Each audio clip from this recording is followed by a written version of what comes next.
కాలం వస్తుంది. ఏం జానగదా మీ పాస్టర్ ఎట్టున్నాడు? ఈమె మూతి పనులు రాలగొడుతుంటాడు ఆయన. కానీ ఏం చెప్తా తెలుసా, మా పాస్టర్ అబ్బా అస్సలు చర్చికి రాబోతే ఫోన్ చేస్తాడు, ఇంటి ఇచ్చిపెడు గృహదర్శనంకి వచ్చాడు, అస్సలు రాక అంటాడు. ఇప్పుడు ఈ విశ్వాసానికి ఉంటుంది సుభాష్ పాస్టర్ ఇంకా మొదలు పెడతాది, ఇది నిజమా ఏమంటది? ఒక మాట అన్నారు మా పాస్టర్కు మేము 100 మంది. ఎంతమందిని? 100 మంది ఇళ్ళకి రావాలంటే 100 మందికి ఫోన్ చేయాలంటే 100 మందిని పరామర్శించాలి. ఎంత ఇబ్బంది పడుతుంది ఆయనకు. కనుక ఆయనకు మా మీద ఉన్న ప్రేమ చాలు, అది నువ్వు చెప్పాల్సిన అవసరం లేదు. మా దేవుని మందిరాన్ని మేము, అందుకే మందిరాన్ని సంఘాన్ని ప్రేమించాలి. అదే నా దేవుని తేజోమహిమ నిన్ను చూస్తానని నేను ఏం చేస్తున్నా? ప్రేమించేవాడు సంఘాన్ని విడిచిపెట్టాడు. యెరెమీయా గ్రంథం 10:39. రెండోది సేవకుని కూడా విడిచిపెట్టాడు. లూకాసు అపోస్తలుల కార్యాలు 8:13 బాప్తిస్తు అక్కడ ఒక అద్భుతమైన ఫిలిప్పును ఎడబాయకుండెను. చదవండి. అప్పుడు సీమోను కూడా నమ్మి బాప్తిసం పొంది ఫిలిప్పును దైవజనుని సంఘాన్ని విడిచిపెట్టరు. ప్రేమ ఉన్న వాళ్ళు సంఘం మీద. రెండోది దైవజనుని విడిచిపెట్టకూడదు. దేవునికి స్తోత్రం కాక. ఎంత ఎంత మంచి మాట. ఇందాక ఎవరో చెప్పారు ఏంది? ప్రేమించినప్పుడు స్వీకరించినట్టుగా గద్దింపును నిజమే. అభినందనను స్వీకరించినట్టుగా ఘనతను మాత్రము స్వీకరించు. నేను అందుకే చూడండి తెల్ల ఎంటికలు వచ్చేసి నా హెడ్ నిండా తెల్ల ఎంటిక లేదు కదా. ఇలాంటి విశ్వాసంతో పడి పడి పడి ఆగది పేటులేని మార్గం తీసిపడే. ఏం చెప్తారు చెప్తా వినండి, జాగ్రత్త వినండి. దైవజనుని ప్రేమించేవారు, సంఘాన్ని ప్రేమించేవారు, దేవుని ప్రేమించేవారు. దేవునికి స్తోత్రం. అందుకే విడిచి పెట్టకుడి. ఎంత గొప్ప మాట, ఎంత గొప్ప మాట. నా దేవుని తేజో మహిమ నించు స్థలాన్ని నేను ప్రేమించుతున్నాను, నేను ప్రేమిస్తున్నాను. ప్రేమించేవారైతే సంఘాన్ని విడిచిపెట్టద్దండి. దైవజనుని కూడా విడిచిపెట్టి మీ కొరకు ప్రార్థన, మీ కొరకు కన్నీళ్ళు, మీ కొరకు ప్రయాస, మిమ్మల్ని ఏ విధంగానైనా పరలోకానికి తీసుకెళ్ళాలా. ఒకసారి ఈ మాట, ఒకసారి ఏదో ఆశ మంచి చేస్తే ఇదిగో టైలర్ తిమోతి ఈరోజు పరిచయం బాగా చేశాడు. మంచి చేయకపోతే బుద్ధి ఉందా లేదా నీకు అంట. తెలిసింది కూడా ఇప్పుడు కేరళ వచ్చినప్పుడు అర్థమైపోయింది. పరిచయం చేసేవాళ్ళు సేవ ఒక అలిగిస్తుంది. అలిగితే నేను మీ ఆయన బాగా చూసుకుంటాడక్క అని అడిగాను. ఏం చెప్తావునా, తిరుగుతాడు కొడతాడు, మరి విడిచిపెట్టి బుద్ధి కాలేదా? ఎట్లయినా మా ఆయన కదన్నా ఆడైతే రాజీ పడుతాడు, పాత్రతో సంగతి రాజీ పడివే. ఆయనకు ఈయనలో లోపం ఉంటాయి, చిన్న చిన్న బలహీనత తెలియటి టెన్షన్ లోనో ఈ పరిచర్య, సువార్త, మందిరాలు కట్టాలా, సేవ చేయాలి, ఎన్నో బాధలు మాకు కూడా. మీ ముగ్గురిని మీరు ఇంట్లో చూసుకోలే, 100 మంది చూసుకుంటే మాకు ఎక్కువ టెన్షనా, మీకు ఎక్కువ టెన్షనా? అందుకే పాస్టర్లు గుండె జబ్బులు, బీపీ, షుగర్ ఎందుకో తెలుసా? మీరే తెచ్చిపెట్టాం. చూడండి, చెప్పండి, 3 బిడ్డలు చూసుకోవడం కష్టమా, 100 మందిని చూసుకోవడం కష్టమా? 100 మంది ఎంత టెన్షన్ పాస్టర్ తెలుసా? వీళ్ళందరూ వాళ్ళు ఎంత టెన్షన్ పడతారు. ఇక వాళ్ళ బిడ్డను పిలిచిలే, రామ్మా మీ అమ్మ ఇప్పుడు కొట్టలేదా? విమానం పోతే ఏంది మరి, మీ అమ్మ మీద బయట పోవచ్చు కనింది కదా. ఏమైంది మరి? కుటుంబం అయితే ఒకటి, బిడ్డలైతే ఒకటి, దైవజనుడు ఒకటి. ఒక మాట చెప్తాను, ఏ బంధమైనా చావుతో తెగిపోతుంది, కానీ సేవకులతో సంఘంలో బంధం పరలోకములకు మాత్రం ఉంటుంది. హల్లెలూయా. అమ్మాయిన నాయన రంగైన చెల్లెల భార్య భర్తైన బతికున్నప్పుడు తర్వాత బంధాలు తెగిపోతాయి. పరలోకంలో ప్రసంగం ఏముంది? వారు ప్రేమించరు, చనిపోయిన వారు ప్రేమించరు, అసూయపడు, కోపం పెట్టుకుని వాళ్ళకి బంధం తెగిపోతాయి. సంగముతో దేవునికి స్తోత్రం కలుగాక. అదే గొప్ప బంధం. అది మా పాస్టర్ ఎంత ప్రేమిస్తాడో అంత క్రమం పెడతాడబ్బా. అలా చెప్పగలిగిన విశ్వాసం నిజాయితీ కలిగిన విశ్వాసం. హల్లెలూయా. అలా చెప్పాలి. మా పాస్టర్ మంచి చేస్తే మాత్రము సపోర్ట్ కొట్టిస్తాడు, తప్పు చేస్తే మాత్రము డబల్ కొట్టిస్తాడు. చెప్పాలి.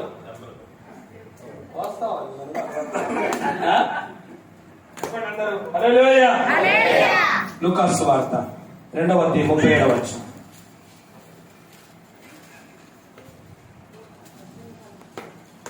లూకా 2:37.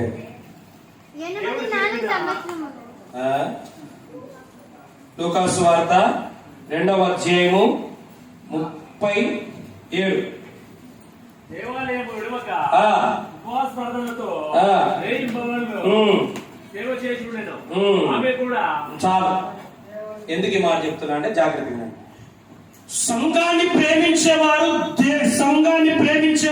సంఘాన్ని విలువరు. సంఘాన్ని ప్రేమించేవారు సేవకుని విలువరు.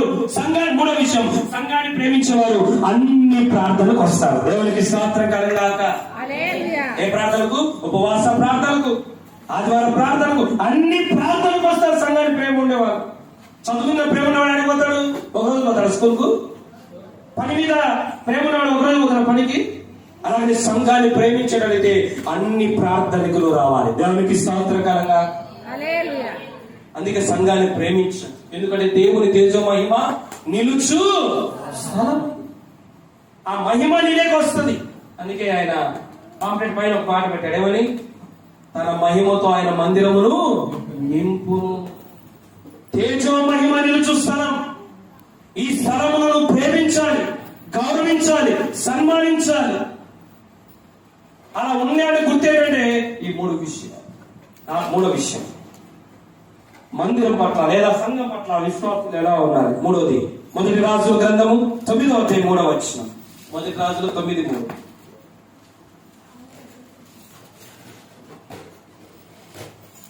త్వరగా. నీవు చేసిన ప్రార్థన విన్నపములను నేను అంగీకరించితిని. నా నామమును అక్కడ సదాకాలము ఉంచుటకు నీవు కట్టించిన మందిరమును పరిశుద్ధపరచు. చాలు. మూడోదిగా మందిరం విషయంలో సంఘ విషయంలో సంఘ సభ్యులు ఎలా ఉండాలంటే పరిశుద్ధత కలిగి ఉండాలి. ఏం కలిగి ఉండాలి?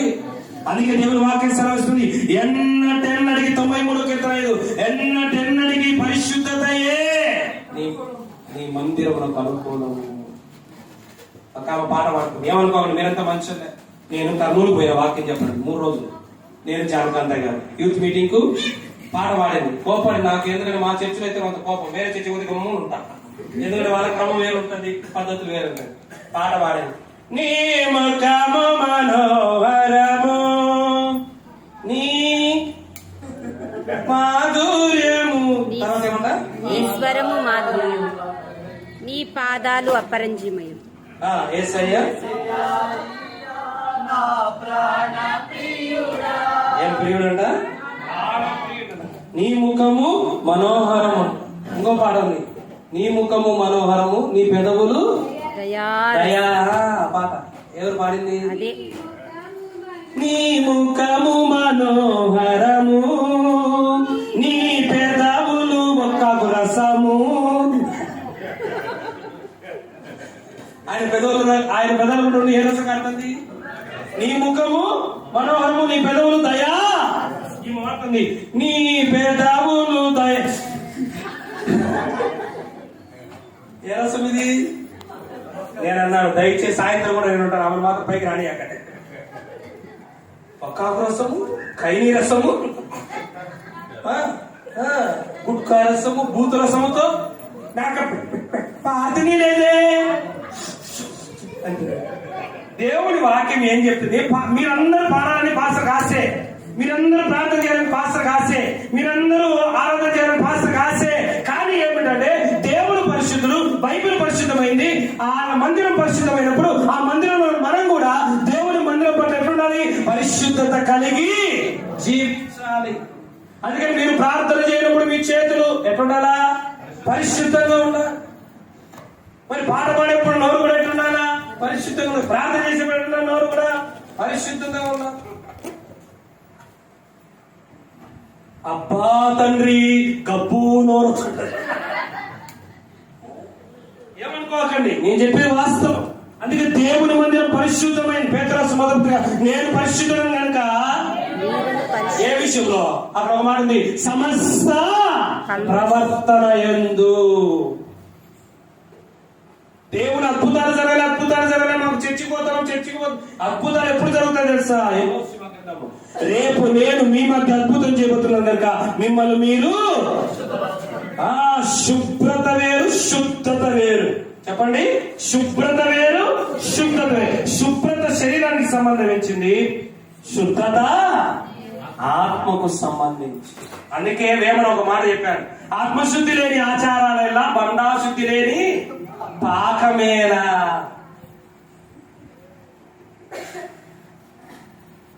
కనుక దేవుని మందిరములో ఒకరొకరు పరిశుద్ధ బంధాలు సంబంధాలు కలిగి ఉండాలి. కలిగి ఉండాలి?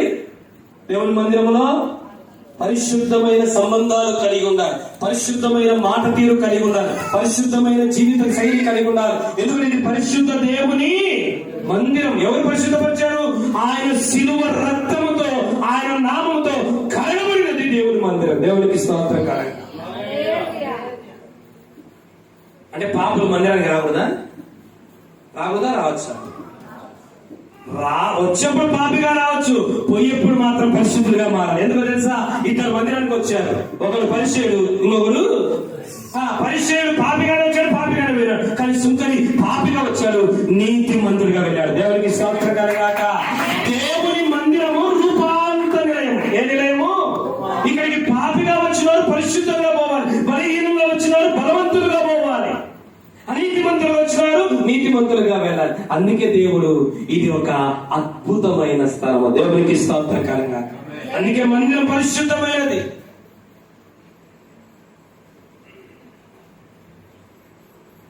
మన పరిశుద్ధంగా దేవుని కార్యాలు, అమోఘమైన కార్యాలు మన జీవితంలో ఆయన చేసేవాడే. అందుకే ఎప్పటికైనా పరిశుద్ధ జీవితం అనేది చాలా నాలుగో విషయం. మొదటి దినవృత్తాంతము 28:21. ట్రైన్ నెంబర్ 223 8:45 అవుతుంది. Train number 8:45. కానీ మొదటి దినవృత్తాంతం 28:21. ఈ ప్రాముఖ్య విషయాలు 3-4. దినవృత్తాంతంలో 28:21. మొదటి దినవృత్తాంతంలో 28:21. దేవుని మందిర సేవ అంతటికి మొదటి దినవృత్తాంతం 28:21. గట్టిగా వంతుల ప్రకారము ఏర్పాటైంది. ఈ ఆజ్ఞకు బదులై ఉండి పని అంతటిని నెరవేర్చుటకై ఆయా పనుల యందు ప్రవీణులైన వారిని మనపూర్వకంగా పనిచేయ వారిను అధిపతులను జనులందరూ నీకు సహాయకులవుతురు. చాలు. నాలుగోది, దేవుని మందిరంలో పని చేసేవారై ఉండాలా. ఏమై ఉండాలా? ప్రతి ఒక్కరు పని చేయాలి. ఎవరు విఐపీ లేరు. చెప్పండి, ఎవరు లేరు? విఐపీలు ఎవరు లేరు. అందరూ కూడా ఏం చేయాలా? పని చేయాలి. దేవుని వాక్యం సెలవిస్తుంది. ఎఫెసీ పత్రిక 4:16 ఏమో తెలుసా?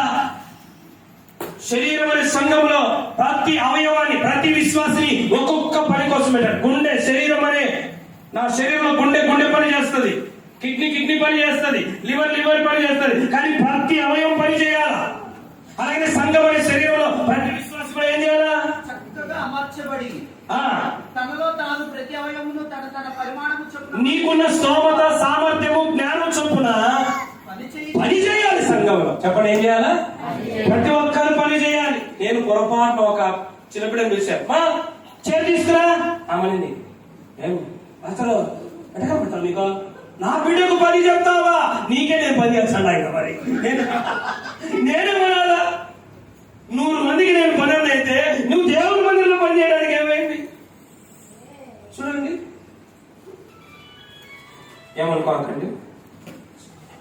వచ్చినామా, కూర్చున్నామా, చీర నడకుండా వెళ్ళిపోయామా, వచ్చినామా, కూర్చున్నామా, చక్కగా నడకుండా. నేను ఒక మాట చెప్తాను, శరీరంలో ఒక్కటే ఉంటది, అది పని చేయదు. ఏం తెలుసా? ఉండకము, తెలుగులో పని చేయకుండా అలాగే ఉండినప్పుడు ఏం చేస్తుంది తెలుసా? అది నిన్నే చంపేస్తుంది. అలాగే సంఘముల ప్రతి ఒక్కరు మీ సామర్థ్యము, మీ శక్తి, మీ స్తోమతను బట్టి అందరూ పని చేయాలి. దేవునికి స్తోత్రం కలుగాక. నువ్వు చర్చి స్టార్ట్ అయ్యేసరికి మొత్తం అన్ని లైట్లు గీట్లు చూసుకున్నా అక్క, నువ్వు వచ్చేసరికి ఎంతో ఊడ్చిపెట్టేసాక అక్క, నువ్వు వచ్చేసరికి చర్చి నుంచి వస్తున్నారు కదా, వాళ్ళకందరినీ ప్రేమగా ఈ కొలికెట్ పళ్ళతో ఈ కిలికలు చెప్పి వందలు చెప్పి లోపలికి తీసుకున్నాక ఒక్కొక్కరు అందరూ కదా పని చేస్తే సంఘము ఏమవుతుందో తెలుసా? వృద్ధి, అభివృద్ధి, సమృద్ధి, మహాభివృద్ధి లేకపోతే కొడుకటిగా ఏమైతుంది? మా చర్చికి ఒక మాట రాలే, ఏంటంటే వచ్చినప్పుడు ఎవరు పలకరిల్లంట. మా కొద్ది మేమేమో ప్రార్థన చేస్తా ఉంటాము, ఎవరు పలకరిల్ల. వచ్చింది పోయింది, రెండోసారి రాలేదు. మేము ఫోన్ చేసి మళ్ళీ అడిగిన ఊరికి పోయి ఏమన్నా అంటే, పాస్టర్ ఎన్ని బాధలతో వచ్చాము పాస్టర్, మేము ఎన్ని ఇబ్బందులతో వచ్చాము, ఒక్కరన్నా పలకరి. చాలా మంది ఏమనుకుంటారంటే పరిచర్య అంటే పని అంటే పాట పాడడం, ప్రార్థన చేయడం, వాక్యం చెప్పడం కాదు. ఊడవడము దేవుని పని, అలాగే సిస్టమ్ పెట్టడం దేవుని పని, వచ్చే వాళ్ళందరినీ ప్రేమపూర్వకంగా నిలబడి లోపలికి ఆహ్వానించము దేవుని పని. వచ్చిన వారి కొత్త పాస్టర్ ప్రార్థన చేస్తే ఏం పెడతా ఎవరు అని రాసుకొని అన్ని డీటెయిల్స్, మళ్ళా లేడీస్ అయితే పాస్టర్కు, జెంట్స్ అయితే పాస్టర్కి, అది పని. దేవుడికి స్తోత్రం కాక. పనివాడు జీతానికి ఎందుకు దేవుడు మనకు పరలోక జీతం ఇవ్వడండి? మనం ఎవరము? దాస్యం, దాస్యం. మనం దాసమా బాసమా? క్రీస్తులో దాసలం కాదు, దాసలం. హల్లెలూయా. అందరూ పని చేయాలి, అందరూ పని చేయాలి. అందుకే రోమాపత్రికలో దేవుడు అద్భుతమైన మాట అంటారు. 12:4-8 ప్రవచించేవాడికి ప్రవచించడంలో, ఆహారం పెట్టేవాడు ఆహారం విషయంలోను, అలాగే సత్యవాడు సత్య విషయంలో, ఎవరిని బట్టి వాళ్ళు అందరూ పని చేయాలి. దేవునికి స్తోత్రం కలంగా. దేవుడు ఎందుకు నీ శరీరానికి స్వస్థత, మనస్సుకు నెమ్మది, ఆత్మకు పరలోకం ఇచ్చి సంఘాన్ని, మందిరం ఎట్లా నువ్వెలా ఉండాలంటే పని చేసే బాధ్యత కలిగిన విశ్వాసిగా. కొంతమంది పని చెప్పినారనుకో కొనుక్కుంటాం, కూర్చుమాట ఆడిపోయినా ఇక జీవితంలో నాకు పని చెప్పాలి. ఏముంది తెలుసా బైబిల్లో? మీరు ఏమి చేసినా మనుషులకు చేసేది కనుక ప్రభువుకు చేసి, ఇది దేవుడు నాకు ఇచ్చిన పని. నేను బతికున్న విశ్వాసి, బతికునే గుండె ఏం చేస్తుంది? పని చేస్తుంది, కొట్టుకుంటాడు. బతికున్న విశ్వాసం కూడా ఏం చేస్తాడు? చర్చిలో పని చేస్తా ఉంటాడు, ఏదో ఒక పని చేస్తా ఉంటాడు. చర్చిలో ప్రతి ఒక్కరూ పని చేస్తే సంఘము క్షేమాభివృద్ధి కలుగుతుంది. దేవునికి స్తోత్రం కలంగా. అపోస్తలుడు అదే మాట ఉంది, సంఘము క్షేమాభివృద్ధి కలిగి విస్తరించుచు. పరిచర్య, విశ్వాసం, ప్రతి ఒక్కరూ వారి వారి పని వారు చేస్తే పరిచర్య దేవుడు అద్భుతంగా ఆశీర్వదిస్తారు. ఐదవ విషయం మలాకి గ్రంథం 10వ మలాకి 3 ఇక్కడ కొంచెం ఎక్కువ చెప్పాలి కానీ తగ్గిపోయింది సమయం. అలాగే 3:10. అప్పుడు యెహోవా యందు భయభక్తులు గలవారు ఒకరితో ఒకరు మాట్లాడుకుంటూ, నా మందిరములో ఆహారం ఉన్నట్లు 3:10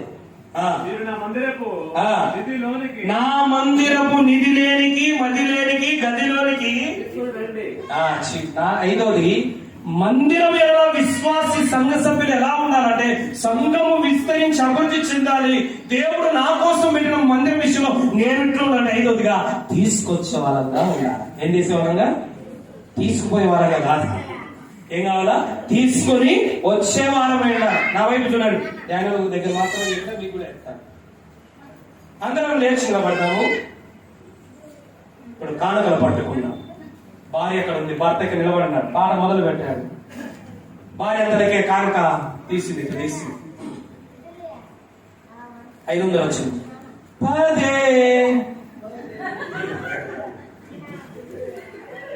200 తీసింది. 100 తీసింది. 50 తీసింది. ఆఖరికి 20 తీసింది. అత్తట చేసి మొత్తానికి పర్స్ అంతా ఎతికి నాకు కూడా రాష్ట్రం 10 ఉంది. పాడన ప్రతి చోట నీ సాక్షిగా. అప్పుడు అర్థమైంది భార్యకి సిగ్నల్. పదే పాడనా.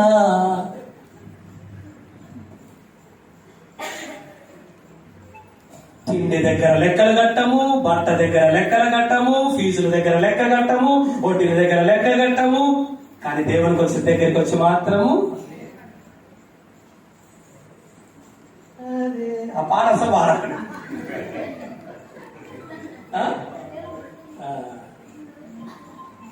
ఏం పాడాలి తెలుసా? సమర్పణ చేయు ప్రభువునకు నీ దేహము. అమ్మా పాడే పాటలు బాగా అయ్యారు లాంటి పాటలు అందరు ఆ పాటలు ఎంత బాగా పాడేవారు. నేను అందుకే కార్యక్రమాలు ఎక్కువగా ఈ మధ్యకాలం పాడలే కానీ అదే పాడతా. దేవునికి మన ప్రాణాత్మ దేహాలతో పాటు దేవుడిచ్చిన మూడు ఇవ్వాలి. దేవునికి ముందరానికి ఎన్ని ఇస్తాలి? శక్తిని, సామర్థ్యాన్ని, సమయాన్ని, సంపదను. దేవుని మందిరం, దేవుని ఆత్ని, దేవుని సంధి మందిరం పట్ల ఏం కలిగి ఉండాలి? మనం చెప్పండి అందరూ. మందిరం పట్ల ఏం కలిగి ఉండాలి? తీసుకొచ్చే వారంగా ఉండాలి, కృతజ్ఞత భావం ఉండాలి. మనం ఎట్టుకోవాలి తెలుసా? ప్రభువా ఆకాశం ఇప్పుడైనా ఆయన గుప్పిరిప్పుడైనా ఉండు. ఏమి ఇప్పాలంట? ఆకాశం పెద్దదే, గుప్పిలు పెద్దదే. అంత ఆకాశాన్ని ఏమో ఆయన ఇప్పాలా, ఇంత గుప్పిలు మాత్రం ఆర్ద్ర బల చేస్తాడు. ఇప్పు ప్రభా ఆకాశాన్ని. అందుకని ఆయన ఎందుకు చాలా మంది పేదరికంలో క్రైస్తవులు ఉన్నారో చెప్పండిరా. ద్వితీయోపదేశకాండంలో ఒక అద్భుతమైన మాట ఉంది. ద్వితీయోపదేశకాండంలో ఒక అద్భుతమైన, వారు దేవుని మందిరములోనికి కానుకలు తెచ్చినది మొదలుకొని తిరిగినను ఇంకా మిగులుతూనే ఉంది. ఏమవుతుందంట? ఇంకా మిగులుతూనే ఉందంట. ఎంత అద్భుతమైన మాట. మనకు మాత్రం ఏమంటారు? లేదు. మా వార్షికోత్సవం జరుగుతుంది, ఎట్లా చేద్దామా? చెయ్యి ఎట్టో కదా. డబ్బు లేనప్పుడు ఎవరు పెట్టుకోమనే నిన్ను ఏం చెప్తారు? చెయ్యలేదు ఒకటి. రెండోది, డబ్బులు ఉన్నాయి చూసుకోం కదా ఫాస్ట్ చేయాల్సింది. మేము అది కూడా నువ్వు చెప్పమని కాదు. నువ్వు ఈ సంఘంలోనే ఉన్నావు కదా, నీ బాధ్యత ఏంటి? నీ ఇంట్లో పెళ్లి జరిగితే ఈదులో వచ్చి డబ్బులు ఇచ్చిపోతే నువ్వు డబ్బులు ఖర్చు పెట్టి పెళ్లి చేస్తావా? చెప్పాలా? మీ ఇంట్లో శుభకార్యం జరిగింది, ఖర్చు ఎవరు పెట్టేది? మీరా పక్కింటి వల్ల? మరి మన సంఘంలో కార్యక్రమాలు జరిగినప్పుడు, మన సంఘంలో కూలికలు జరిగినప్పుడు, మన సంఘంలో సభలు జరిగినప్పుడు ఎవరు చేయాలా? ఇద్దరే. ఆఖరికి ఒక ఆయన రాజు చెప్పాడు. ఒకడు వచ్చి చెప్పినాడు, నానంటాడు, మీ ఊర్లో మీ దేశంలో ఉన్న ప్రజలందరూ అయినా నేను ముంచుతున్నాను. లేదు, మా ప్రజలు మంచులు. సరే, ఒక పరీక్ష పెడతాం. రేపు ఊరి మధ్యలో ఒక పెద్ద గంగాళం పెట్టు, అందరినీ పాలు తీసుకోమన్నట. అందరూ మార్తమైందంట. పోదాం పక్క మార్తమైందంట. పోదాం పక్క రాజు చెప్పినాడు కదా పాలు పోసేద్దాం. ఎందుకు మరే వస్తుంది లేదంట. ఇక తెల్లారు చూసేసరికి గంగాళము ఏమైంది? నీళ్లున్నాయి. ఏమర్థం అంటే వాళ్ళు పాలు పోతారు, మన నీళ్ళు పోతే కలిసిపోతాయి కదా. అందరూ మనం కూడా కొద్దిమందికి ఏం తెలుసా? ఇందాక ఏమనుకో అక్కడ ఎంత లేకపోతే అంత మంచి బట్టలు తెచ్చాడు, ఎంత లేకపోతే అంత బాగా తిరుగుతాడు, ఎంత లేకపోతే కాదు. నీలాంటి ఒక ఆత్మీయురాలే దైవజనుడి మీద ప్రేమ, సంఘం మీద ప్రేమ కలిగి ఇలాంటి చిప్పాలిచ్చే మేము అబ్బా తెలుసుకొని తిరుగుతాం. అంతమంది ఇచ్చినప్పుడు మనం కూడా ఎలా పాస్టర్కు ఎంతమంది ఇచ్చేది ముఖ్యం కాదు, నీవు ఇస్తున్నావా లేదా? ఇంట్లో అందరూ తినాలా? ఇంట్లో అందరూ తినాలా? ఎంతమంది ఇచ్చేది ముఖ్యం కాదు, నేను ఇస్తున్నానా లేదా? ఎంతమంది తెచ్చేది మనకు ముఖ్యం లేదు, నేను తెస్తున్నానా లేదా? ఎందుకంటే దేవుని వాక్యం చెప్తుంది, ఆయన మందిరంలోకి తీసుకొచ్చే వాళ్ళంగా ఉండాలి. ఇక్కడ నుంచి ఆశీర్వాదం తీసుకుపోతాం, ఇక్కడ నుంచి అభిషేకం తీసుకుపోతాం, ఇక్కడ నుంచి వాక్యాన్ని తీసుకుపోతాం, ఇక్కడ నుంచి ఉపవాసం తీసుకుపోతాం, ఇక్కడ నుంచి ఆత్మీయత తీసుకోబోతాం. అందుకే మరొకసారి చెప్తున్నారు, దైవజనుడు సంఘ బిడ్డలను ఆత్మీయంగా పోషిస్తే సంఘాన్ని సంఘ సేవకుని భౌతికంగా పోషించాలి. దేవునికి స్తోత్రకరంగా గలతీ పత్రిక ఉంటుంది, వాక్యోపదేశము చేయవారి వాక్యోపదేశం పొందువారు అన్నిటిలో. మీకు విషయం ఏర్పడరా? మా పిల్లలు ఇక్కడే ఉన్నారు చాలా మంది. నేను కానీ పాస్టర్ కానీ ఎవరిని వాళ్ళు ఏం చేసుకునే పాస్టర్ కూడా మనం జ్ఞాపకం చేసుకున్నాం. మన తండ్రిని మన కోసం ఎంత కష్టపడుతున్నారు. అందుకే మంచి మంచి బట్టలు జిప్పా వేసుకొని అబ్బా అని వాక్యం చెప్తా ఉన్నారు. దేవునికి స్తోత్రం గారు. ఎందుకంటే మనల్ని ఆయన ఆత్మీయంగా పోషిస్తున్నాడు. మనం వాళ్ళని భౌతికంగా అది దైవ నియమము. మంద కాచిన వారు మందపాలు. మిమ్మల్ని ఆత్మీయంగా వాళ్ళు పోషిస్తున్నారు. ఆత్మీయంగా మిమ్మల్ని బలపరుస్తున్నారు. సంఘమును నువ్వు పోషించాలి. అందుకే ఏముంది తెలుసా? ఎఫెసీ పత్రిక 5వ అధ్యాయం చదవట్లేదు. ఆయన సంఘమును ప్రేమించెను అని కింద మాట ఏముంది తెలుసా? ఆయన పోషించెను. దేవునికి స్తోత్రకరంగా ప్రతి విశ్వాసి సంఘాన్ని పోషించాలా. సంఘ సేవకుని పోషించే బాధ్యత మీరు తీసుకుంటే మిమ్మల్ని దేవుడే పోషిస్తాడు. దేవునికి స్తోత్రకరంగా. అందుకే వాక్యం సెలవిస్తుంది కదా, నిందా చెప్పారు, వారు దేవుని మందిరంలోకి కానుకలు తెచ్చినది మొదలుకొని వారికి ఏమీ ఏం కాలేదట, తక్కువ కాలేదట. 2వ దినవృత్తాంతం 31:10 ఆ మాట అంటారు. చదువుతున్నాను. కనుక మీరు కూడా మంచి మనసుతో ఇవ్వాలి. సనగా కానీ ఇంత వచ్చింది ఏం చెప్తాను, ఎవరు లెక్కవాలి చెప్పు, మీకు ఎందుకు వేయండి, మనకు అవసరమా? ఉత్సాహంగా ఇచ్చువాని ఆయన ఎంత విత్తుతే అంతే లెక్కలు సేవకున్నాడు అడగండి, లెక్కలు దేవుడు మనం అడగాలి. దేవునికి స్తోత్రం కలుగునుగా. అందుకే మందిరంలో దేవులకు నిధి పెట్టాడు. నాకు బాగా చెప్తారు, పాస్టర్ పోతాడు వారం అంతా నెలంతా పాస్టర్ తిరుగుతుంటారు లేదా గురుదర్శనాలకు ప్రార్థనలకు. మరి ఎక్కడ వాడు ఆ డబ్బు సువార్తకు వాడేదారు కదా, ఆత్మలు వాడే కదా, పేద సాధీలకు వెళ్ళినప్పుడు వాళ్ళకి ఏదో సహకరిస్తారు కదా. సంఘాన్ని పోషించడం సంఘ సేవ కొరకే కదా ఖర్చు అయ్యేది. మరి దాని కొరకు మన ఇంటికి మనమే ఖర్చు పెట్టకపోతే ఎట్లా? కనుక మందిరం విడవ నువ్వు ఏం కలిగి ఉండాలంటే కృతజ్ఞతా భావంతో తీసుకొచ్చి విడగొండాలి. 6వది ఈ మాట మాత్రం చదివించి ముగిస్తాను. 5 విషయాలు. 92వ కీర్తన 13 వచ్చాను. 92వ కీర్తన 13 వచ్చాను. ఇది మాత్రం బాగా వినండి. 92వ కీర్తన 13. 92వ కీర్తన 13.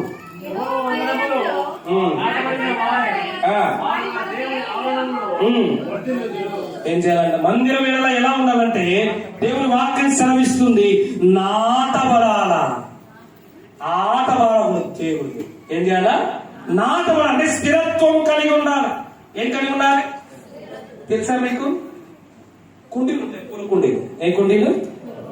ఈరోజు కుడికి కనుక ఎక్కడ ఉంటాయి? స్టేజ్ మీద ఉంటాయి. కుడికి అయిపోయినాక ఎక్కడ ఉంటాయి? బయట ఉంటాయి. అవి అయిపోయినాక ఎక్కడ ఉంటాయి?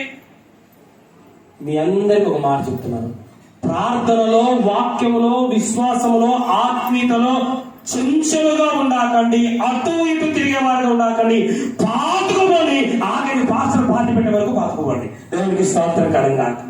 ఒక విశ్వాసి సంఘంలో ఎలా ఉండాలంటే ఎన్నన్నా జరగని, ఏమన్నా జరగని, ఇక్కడే పుట్టుతాను, ఇక్కడే పెరుగుతున్నాను, ఇక్కడే చచ్చిపోతా. దేవునికి స్తోత్రం కరంగా. ఆక దేవుని మందిరంలో నాటబడిన వారమైన ఇక్కడ బతుకుతున్నా, ఇక్కడ పోషించబడుతున్నా, ఇక్కడ నేను చచ్చిపోవాలి. దేవునికి స్తోత్రం కరంగా.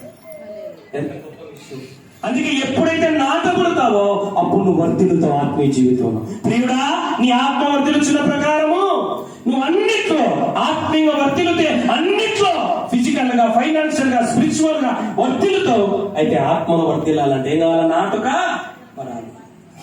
చంచలంగా ఉండవద్దు, అస్థిరంగా ఉండదు, అటు ఇటు తిరగద్దు. నాటపడండి. దేవుడు అన్నింటిలో మీరు అభివృద్ధి, అన్నింటిలో వర్ధిల్లు చేస్తాడు. చివరి మాట 42వ కీర్తన 4వ వచనం. 42వ కీర్తన 4వ వచనం.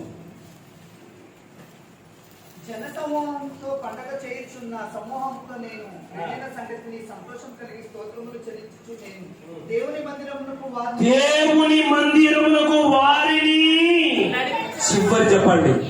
మందిరం పట్ల మనం ఎలా ఉండాలంటే చివరిగా నడిపించే వారమైన. చెప్పండి అందరూ నా చెప్పండి. నేను నడుస్తాను, అనేకులను నడిపిస్తాను. చెప్పండి గట్టిగా. నేను నడుస్తాను, అనేకులను నడిపిస్తాను. చాలా మంది చూడండి 20 ఏళ్ళు, 30 ఏళ్ళు, 40 ఏళ్ళు ఉంటాయి. ఒక్కరే టింగ్ మనచ్చట. సినిమాకు పోతే 40 తీసిపోతారు, షాపింగ్ పోతే 40 తీసిపోతారు, మందిరానికి మాత్రం ఎట్లా వస్తారు? ఎందుకు సంఘాలు బలహీనమవుతున్నాయి, ఎదగలేకపోతున్నాయి, వర్ధిల్లలేకపోతున్నాయి? నువ్వు నడుస్తూ అనేకులు మందిరానికి ఒక సమయస్త్రీ ఊరిని నడిపించేసి. అలాగే దేవుని వాక్యం సెలవిస్తే యోహాను సువార్తలో ఏం చేశాడ? అంద్రేయ ఏం చేశాడు? అందరే ఏం తీసుకొని వచ్చాడు? యోహాన్ తీసుకొని వచ్చాడు. దేవునికి స్తోత్రకరంగా మన కుటుంబాన్ని దేవుని మందిరానికి తీసుకురావాలి, మన బంధువులు తీసుకురావాలి, స్నేహితులు, అనేక ఆత్మలు నశించిపోతున్న వారిని నువ్వు నడిపిస్తేనే సంఘం అభివృద్ధి అవుతాయి, సంఘం విస్తరిస్తుంది. ప్రతి విశ్వాసి ఏం భావించాలి తెలుసా? నా సంఘానికి నేను అనేక ఆత్మను తీసుకురావాలి, నా సంఘానికి అనేక కుటుంబాలను తీసుకురావాలి. ఎందుకంటే రక్షించబడిన ప్రతి ఒక్కరు అనేకులు రక్షణకి నడిపించాలి, బలపడిన ప్రతి ఒక్కరు అనేకులు మందిరంలో బలపరిచే వారిగా మార్చి. ఎందుకు సంఘాలు అభివృద్ధి ఇచ్చేది అంటే ఇది పాస్టర్ పని, నా పడేది వచ్చారో పోయా నో. అందుకే ఆయన బాధపడుతున్నాడు. ఎందుకు తెలుసా? ఒకప్పుడు ఎన్ని ఆత్మలు నడిపించలేకపోతున్నాను, బాధపడుతున్నాను. మీరు కూడా అలా ఫీల్ కావాలి. ఇన్నేళ్ళైతే నేను చర్చికి పోయి ఒక ఆత్మను మందిరాన్ని నడిపించలేకపోతున్నా, ఒక కుటుంబాన్ని నడిపించలేకపోతున్నా. 14 సంవత్సరాలు అడుగు పెట్టాను. ఈ 14 సంవత్సరాలైనా అనేకులు నేను మందిరానికి నడిపించాలి, అది నా బాధ్యత అని గుర్తించాలి. దేవునికి స్తోత్రకరంగా చెప్పండి. ఒకసారి 7 మాటలు ముగించుకుందాం. నా సంఘం ఎడల నేను ఎలా ఉండాలంటే సంతోషం కలిగి ఉండాలా, ప్రేమ కలిగి ఉండాలా, పరిశుద్ధత కలిగి ఉండాలా, పనిచేసే బిడ్డగా ఉండాలా, దేవుడిచ్చింది తీసుకొని వచ్చే బిడ్డగా ఉండాలా, సంఘంలో పాతుకుపోవాలి, అనేక ఆత్మను తీసుకురావాలి. అలాంటి కృప దేవుడు ఈ సంఘాల్లో ఉన్న ప్రతి ఒక్కరికి దయచేయునుగాక.